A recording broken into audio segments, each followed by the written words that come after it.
The Chicago Bears came crashing back to earth in Week 8, suffering a humbling 30-6 defeat to the Baltimore Ravens, a game that snapped their 4-game winning streak and left fans questioning how quickly things unraveled.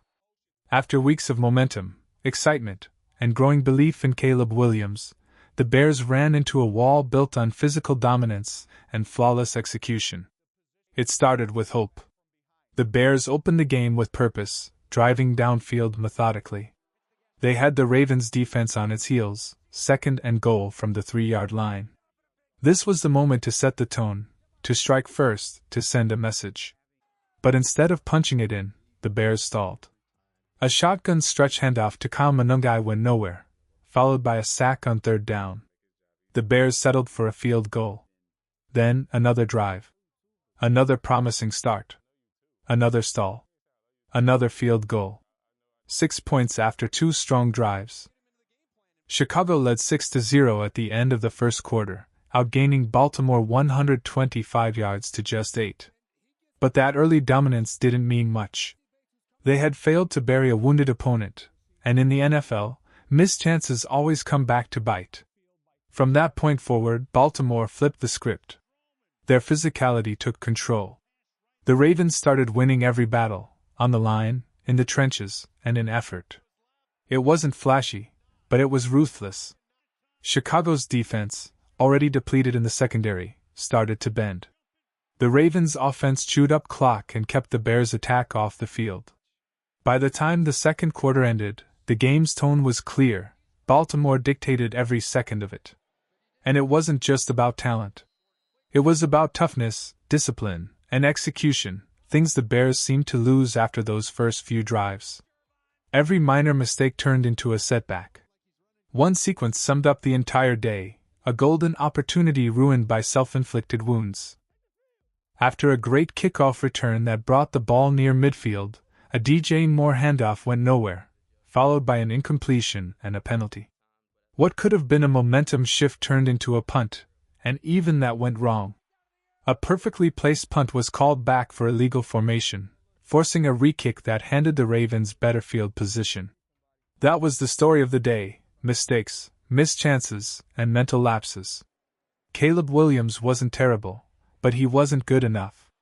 For most of the afternoon, he played within structure, took the short throws, and avoided reckless decisions. It looked like he had learned from last week's issues, until the fourth quarter. Trailing by 3, deep in his own territory, Williams made the kind of mistake that changes games.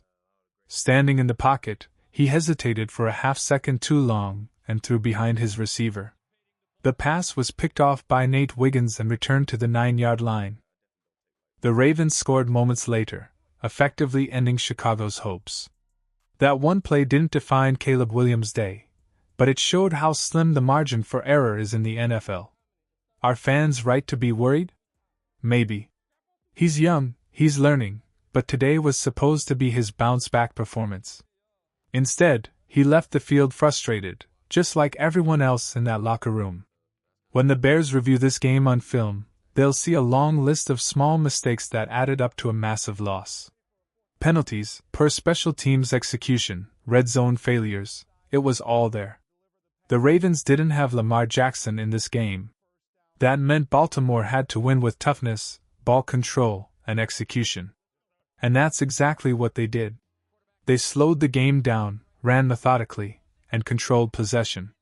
Drive after drive, they chewed up the clock and wore down Chicago's defense. Meanwhile, the Bears' offense spent most of the second quarter on the sideline. Every time they took the field, the rhythm was gone. And by the time they found some spark near the end of the first half, Cairo Santos came up short on a 58-yard field goal attempt, a kick that highlighted the growing conversation about his limited range. Santos is accurate, but not powerful. And in moments like this, that matters. A few yards of leg strength can be the difference between momentum and missed opportunity. It wasn't just the kicking game that fell apart, though. Special teams, once a reliable unit, looked completely unprepared. Kick coverage broke down repeatedly, allowing returns past the 40-yard line.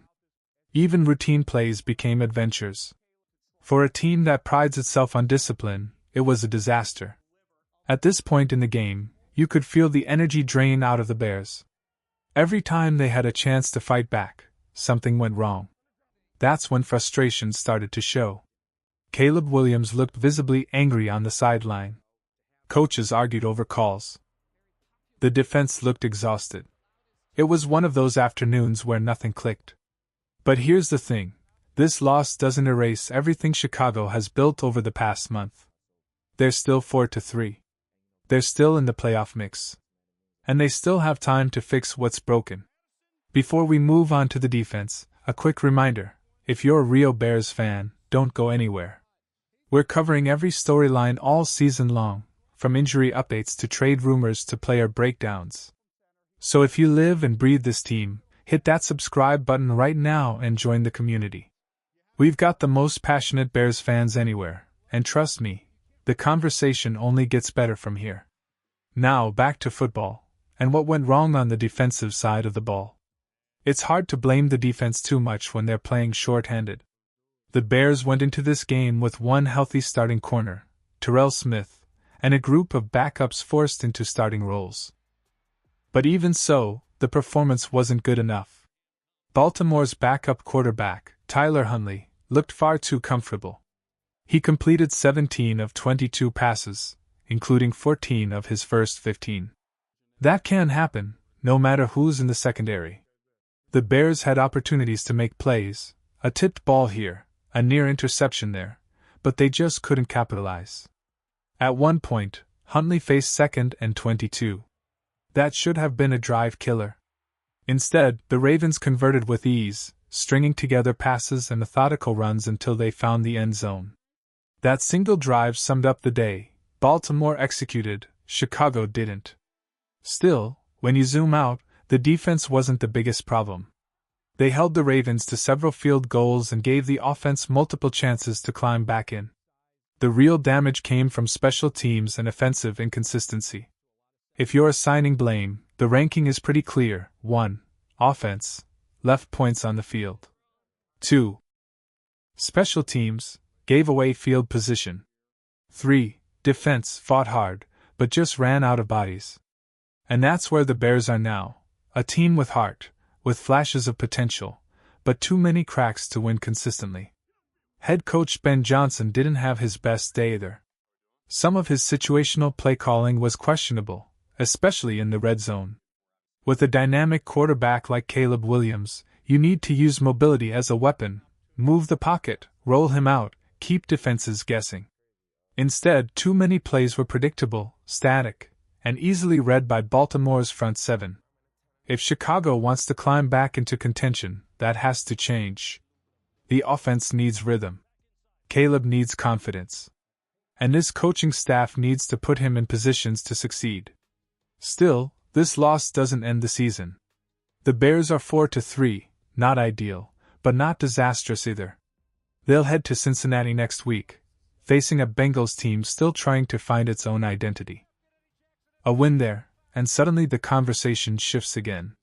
The locker room will be frustrated tonight, no question. But there's also resolve. They know this wasn't their best. They know they can play better. One question remains for fans and management alike. Should the Bears explore a trade for a cornerback?